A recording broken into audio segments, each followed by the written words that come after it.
Friends, welcome to my channel mister foodie hero. তো আজকে হচ্ছে স্যাটারডে, সকালে যেমন টিউশন যাওয়া গেছিলাম, তারপর খেয়ে ঘুমিয়ে পড়েছিলাম। এখন সন্ধ্যেবেলা 8টা মতো বাজে, 8টা মতো বাজে। তো আজকে আমার বায়োলজির লাস্ট ইউনিটের রিভিশন আছে। কাল থেকে আমি পেপার সলভ করতে বসে যাব, কারণ এখন পেপার সলভ করবো, ডায়াগ্রামস দেখবো, তারপর 24th লাস্ট রিভিশন করবো, 25th এক্সাম দেবো। তো এখন আমার লাস্ট ইউনিটটা রিভিশন চলছে, তাহলে তোমরা দেখেন কী করছি। এই দেখো, আমি যখন প্রি বোর্ডের জন্য বা হাফ ইয়ারলির জন্য পড়ছিলাম, তখনই আমি সব নোটস বানিয়ে পড়েছি, যাতে বোর্ডের সময় কোনো প্রবলেম না হয়। খালি এগুলো রিভাইজ করে এনসিইআরটি রিড করলে আমার চ্যাপ্টার কমপ্লিট হয়ে যায়। এটা আমি ইকোলজি ইউনিটটা কমপ্লিট করছি আজকে, কারণ বাকি সব ইউনিট হয়ে গেছে। রিপ্রোডাকশন ইউনিট হয়ে গেছে, জেনেটিক্স ইউনিট হয়ে গেছে, তারপর হিউম্যান ওয়েলফেয়ার ইউনিট হয়ে গেছে, বায়োটেক ইউনিট হয়ে গেছে। লাস্ট ইকোলজিটা বাকি, তার ইকোসিস্টেমটা কমপ্লিট। দুটো চ্যাপ্টার মাত্র বাকি, অর্গানিজম পপ আর লাস্টে বায়োডাইভার্সিটি অ্যান্ড কনজারভেশন। তো আমি এখন অর্গানিজম পপুলেশনটা পড়তে শুরু করেছি। দেখো, সব নোটস প্রপারলি বানানো আছে। যখন আমি পড়েছিলাম তখনই আমি নোটস বানিয়ে নিয়েছিলাম, যাতে পরে লাস্ট মোমেন্টে রিভিশন করতে কোনো প্রবলেম না হয়, এক জায়গায় সব কিছু থাকে। এ দেখো, সব এখানে আছে, এগুলোই রিভাইজ করব। আজকে শেষ হয়ে যাবে রিভিশন, কাল থেকে চলে যাব স্যাম্পল পেপার সলভ করতে। কালকে আমরা করব আগের বছর 2024 সিবিএসসির যে কোয়েশ্চেন পেপারটা, তার একটা সেট তুলেছি, সেই সেটটা সলভ করব। আর হয়ে গেলে তোমাদের কপিটা দেখাবো যে প্রেজেন্টেশন কীভাবে করতে হয়, তোমার ডায়াগ্রামস দিতে পারো কি না।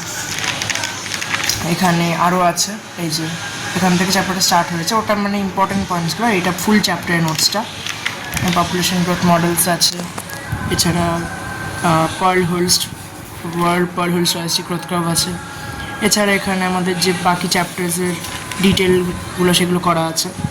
এটা অনেক বড় চ্যাপ্টার, বাট হয়ে যাবে, কারণ আমার হওয়াই আছে, জাস্ট রিভিশন করবো। আচ্ছা, এই হচ্ছে অর্গানিজম পপুলেশনের নোটস। আর এই হচ্ছে আমার লাস্ট চ্যাপ্টার 2025-এর বায়োলজি এক্সামের নোটস। এটা হচ্ছে বায়োডাইভার্সিটি অ্যান্ড কনজারভেশন। এই চ্যাপ্টারটা যখন করব, এই নোটসগুলো দিয়েই পড়বো। সবই নোটস বানানো, এতদিন যা পড়লাম সেটাও নোটস বানানোই ছিল, আমি জাস্ট রিভাইজ করেছি। কাল থেকে আমি পেপার সলভে বসবো। এ দেখো, এখানেও আছে। এই লাস্ট চ্যাপ্টারগুলো ইকোলজি ইউনিট একটু ভাস্ট হয়, বাট যদি আগে থেকে করে রাখো তাহলে কোনো প্রবলেম হয় না। দাঁড়াও, অন্য চ্যাপ্টার চলে এলো, এক সেকেন্ড।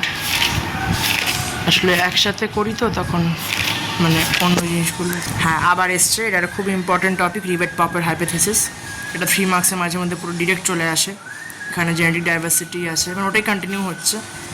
এছাড়া এখানে যে স্পিসিসের রিলেশনশিপ কার্ভ আছে, এছাড়া ইনসিটু কনজারভেশন, এক্সিটু কনজারভেশন, তারপরে কী বলে ওটাকে, লস অফ বায়োডাইভার্সিটি, 4 ইভেল কোয়াড্রেটস আছে, এইগুলি। ব্যাস, এখানে চ্যাপ্টার এন্ড। এর সাথে আমাদের বায়োলজি সিলেবাসও এন্ড। তো চলো, দুটো ইউনিট আমি কমপ্লিট করে নিই, কালকে তারপর তোমাদের সঙ্গে পেপার সলভে দেখা হচ্ছে। আজকে ব্লগটা এটুকুই। জানিও কেমন লাগলো, কমেন্ট করো, লাইক করো, শেয়ার করো, ফেসবুকে ফলো করে দিও, আর ইউটিউবে সাবস্ক্রাইব করে দিও। তো এরকম ভিডিও নিয়ে যদি আরও তোমরা দেখতে চাও তাহলে কমেন্ট করো, মোর স্টাডি ভিডিওস। তাহলে আমি আরও এরকম ভিডিও আনবো। যদি অন্য কিছু দেখতে চাও সেটাও কমেন্ট করো, লাইক করো, যাতে আমি বুঝতে পারি তোমাদের ভালো লাগছে।